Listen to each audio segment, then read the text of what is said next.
만약 대한민국이 베트남전에 참전하지 않았다면 지금 우리는 어떤 모습일까요? 지금은 세계적인 경제 강국이 된 대한민국. 하지만 60년대에 한국은 가난했고 나라의 미래는 불확실했어요. 당시 북한보다 경제력이 약했고 주한미군 철수설까지 나오면서 안보 불안도 커지고 있었죠. 이때 한 사람이 결단을 내립니다. 바로 박정희 대통령.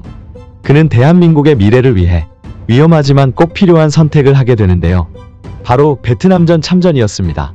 1964년 대한민국의 베트남전 참전이 시작됩니다. 수도사단 맹호부대, 해병대 2여단 청룡부대, 육군 구사단 백마부대 그리고 공병부대까지 총 5만여 명의 군인이 전장에 투입되었고 누적 파병 인원만 무려 30만 명. 대한민국 역사상 최대 규모의 해외 파병이었어요. 그런데 왜 한국이 베트남전에 참전하게 된 걸까요? 그냥 미국의 요청을 받아들인 걸까요? 사실은 조금 다른 이야기가 있습니다. 당시 미국은 베트남에서 병력이 부족했어요. 그래서 주한미군 일부를 베트남으로 보내려 했죠. 만약 그랬다면 한국은 엄청난 안보 위기에 처했을 겁니다. 북한이 그 틈을 노릴 수도 있었고요. 당시 박정희 대통령은 우리가 베트남전에 병력을 보낼 테니 주한미군을 그대로 유지해달라. 그리고 한국 경제 발전을 위한 지원을 약속해달라. 이렇게 요청을 하면서 베트남전 파병을 결심합니다.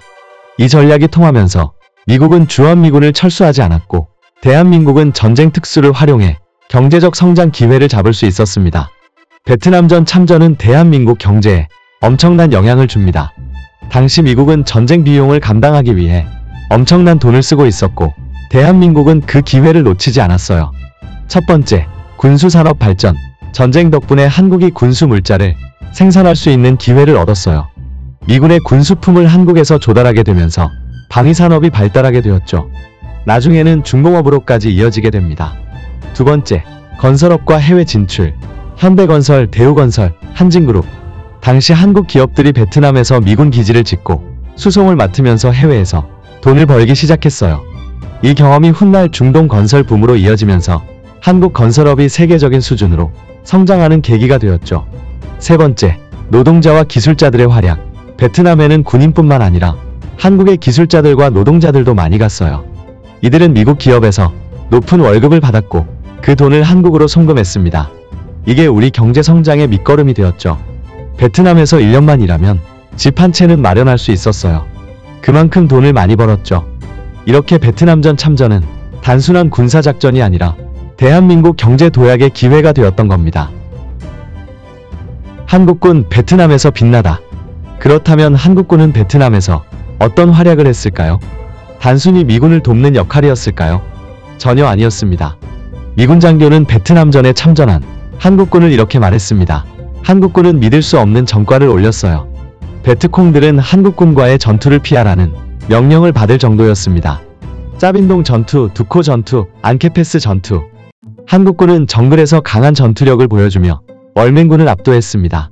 특히 한국군은 민사작전도 활발히 진행했어요.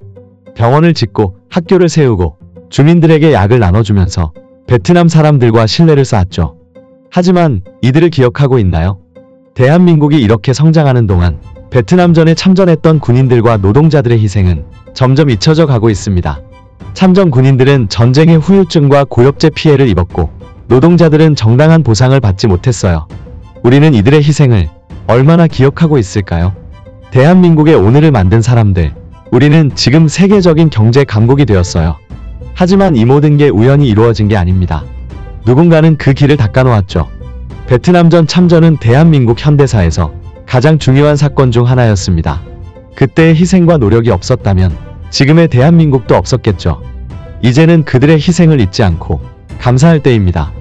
우리가 누리는 이 번영이 그냥 얻어진 게 아니라는 걸 말이죠. 그들이 있었기에 오늘의 대한민국이 있다.